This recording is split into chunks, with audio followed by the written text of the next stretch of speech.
आप सभी का स्वागत है आज के इस वीडियो के अंदर। आज का ये जो वीडियो है प्रश्नावली 3.3 है वर्तमान सत्र, और पिछले साल की ये प्रश्नावली है 3.4।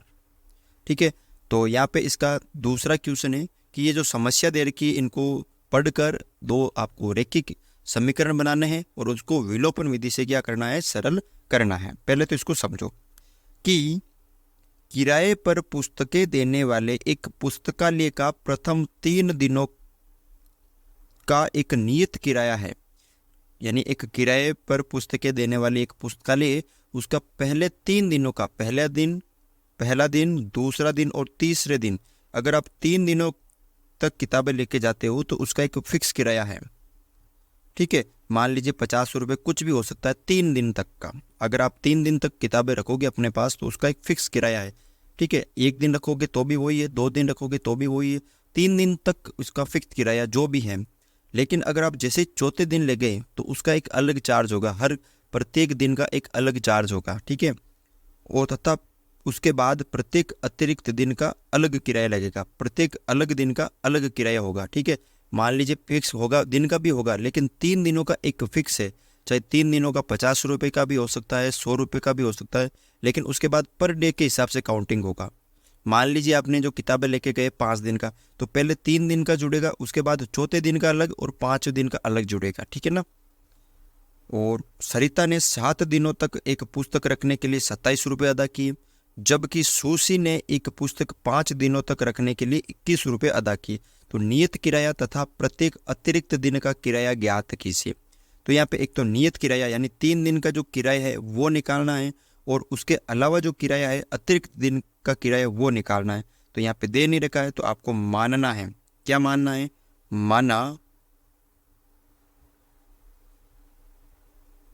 माना नियत 3 दिन का किराया हमने मान लिया x रुपए, यानी 3 दिन का जो किराया फिक्स है वो x रुपए है, और अतिरिक्त दिन का किराया y रुपए।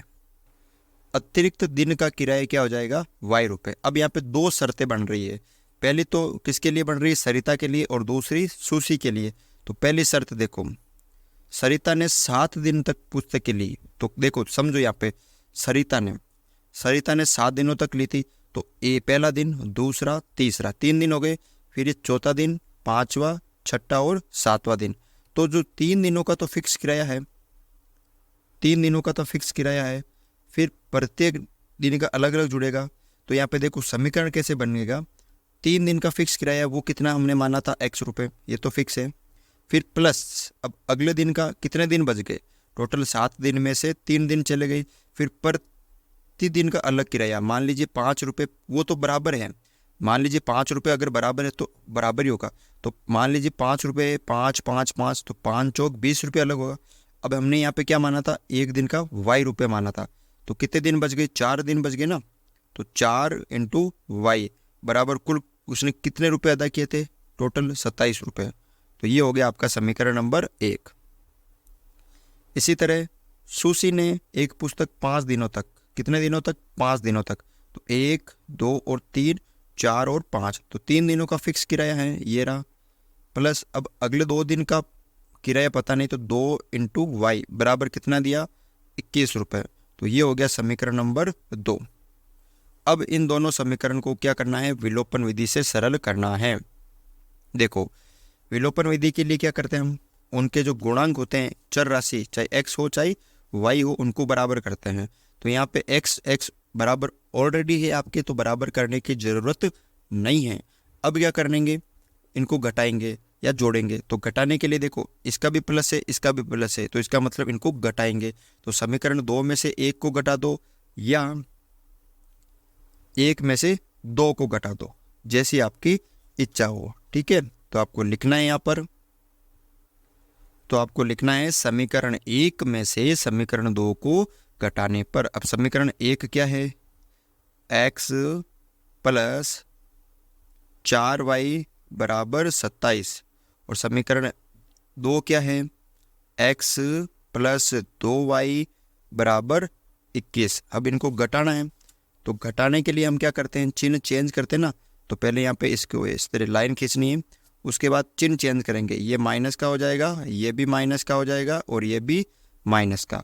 ये x से x कट हो गया, 4y में से 2y गए तो पीछे बचे 2y, 27 में से 21 गए पीछे बचे 6, तो y बराबर 6, 2 इधर गुणा में तो इधर भाग में, तो y बराबर 3। y का मान कितना आ गया यहाँ पे 3 आ गया। अब ये जो y का मान है आपको समीकरण 1 या 2 में रखकर x का मान पता करना है। तो आपको लिखना है y का मान समीकरण 1 में रखने पर, समीकरण 1 क्या है, ये रहा x प्लस 4y बराबर 27, तो x प्लस 4 और y की जगह रखना आपको 3 बराबर 27, तो x प्लस 4 या 12 बराबर 27, तो x बराबर 27 माइनस 12, तो x बराबर कितना आ जाएगा यहाँ पे 15, तो x का जो मान है वो आ गया आपका 15 रुपये। अब देखो यहाँ पर, और y का मान आ गया 3, तो देखो x जो है वो एक 3 दिन का फिक्स किराया, यानी 3 दिन का जो फिक्स किराया है वो है 15 रुपये, यानी इसको आप बोल सकते हो नियत किराया। जो 3 दिन का किराया है ना, फिक्स किराया, नियत किराया, नियत किराया वो है आपका 15 रुपये, फिक्स है ना। और जो पर डे का है y रुपये वो है 3 रुपये, और अतिरिक्त किराया, अतिरिक्त जो है आपका दिन का जो किराया है, प्रतिदिन का किराया, दिन का किराया वो है आपका 3 रुपये पर डे से, कितने रुपए 3 रुपये प्रतिदिन के हिसाब से आपका किराया है। ठीक है, तो बस यही था आज के इस वीडियो के अंदर क्वेश्चन। वीडियो अगर आपको अच्छा लगा है तो वीडियो को लाइक, और चैनल पे नए हो तो चैनल को सब्सक्राइब ज़रूर करें। जय हिंद, जय भारत।